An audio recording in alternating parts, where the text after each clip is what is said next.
जय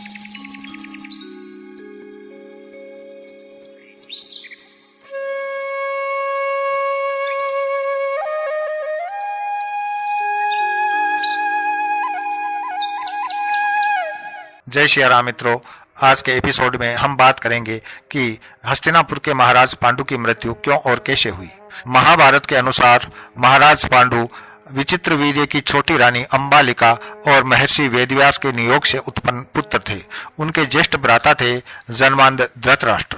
तो जब हस्तिनापुर का राज्य संभालने की बात आई तो महात्मा विदुर ने राजनीतिक नियमों की दुहाई देते हुए बताया कि एक नेत्रहीन राजा नहीं हो सकता। छोटे भाई पांडु का राज्याभिषेक हुआ और उनको हस्तिनापुर का राजा घोषित कर दिया गया। शासन संभालने के बाद राजा पांडु ने अपनी प्रजा एवं राज्य के लिए कई कार्य किए। पांडु ने संपूर्ण भारतवर्ष को जीतकर कुरु राज्य की सीमाओं का यवनों के देश तक विस्तार कर दिया। अब वे एक सफल शासक के रूप में प्रकट होते थे। सब कुछ सही चल रहा था, लेकिन एक दिन राजा पांडु अपनी दोनों पत्नियों कुंती एवं माद्री के साथ आखेट के लिए वन में गए। कुछ आगे चलने पर अचानक महाराज को दूर से एक मृग की झलक दिखाई दी।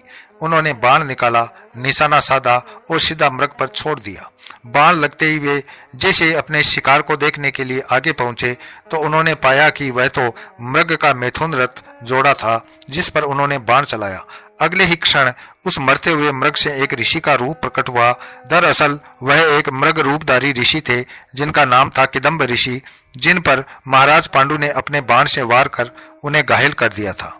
अपने इस हालात को देख निर्दोष ऋषि कराते हुए बोले, राजन, तुम्हारे समान क्रूर पुरुष इस संसार में कोई भी नहीं होगा। तूने मुझे मैथुन के समय बाण मारा है, अतः जब कभी भी तू मैथुन रथ होगा तेरी मृत्यु हो जाएगी।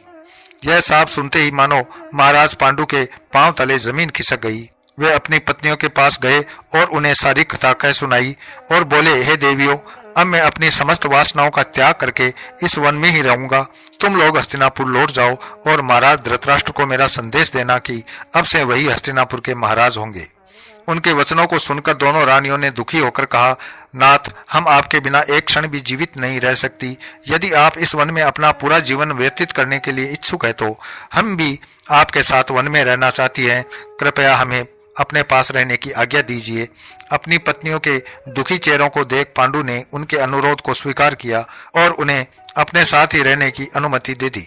वन में एक बार पांडु ने ऋषि मुनियों को ब्रह्मा जी के दर्शनों के लिए जाते हुए देखा। उन्होंने उन ऋषि मुनियों से स्वयं को साथ ले जाने का आग्रह किया, लेकिन वे नहीं माने।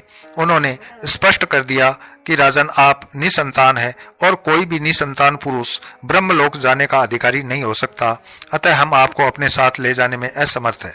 यह बात सुनकर पांडु बेहद दुखी हुए। वे कुंती से बोले, मेरा जन्म लेना ही व्यर्थ हो रहा है, क्योंकि संतानहीन व्यक्ति पितृ ऋण, ऋषि ऋण, देव ऋण तथा मनुष्य ऋण से मुक्ति नहीं पा सकता। क्या तुम मुझे पुत्र प्रदान कर मेरी सहायता करोगी? अपने स्वामी का यूं दुखी चेहरा देख कुंती ने उन्हें एक समाधान दिया। वे बोली, एक बार ऋषि दुर्वासा ने उन्हें वरदान के रूप में एक मंत्र दिया था। उस मंत्र की सहायता से वे कभी भी किसी भी देवता का आवाहन कर कुछ भी मांग सकती है। यह जानकर पांडु ने जल्द ही कुंती से किसी देवता को बुलाने के लिए कहा। कुंती ने धर्म के देवता को आमंत्रित किया, जिन्होंने पांडु एवं कुंती को एक धार्मिक संतान का वरदान दिया। भविष्य में चलकर यही संतान युधिष्ठिर के नाम से जानी गई।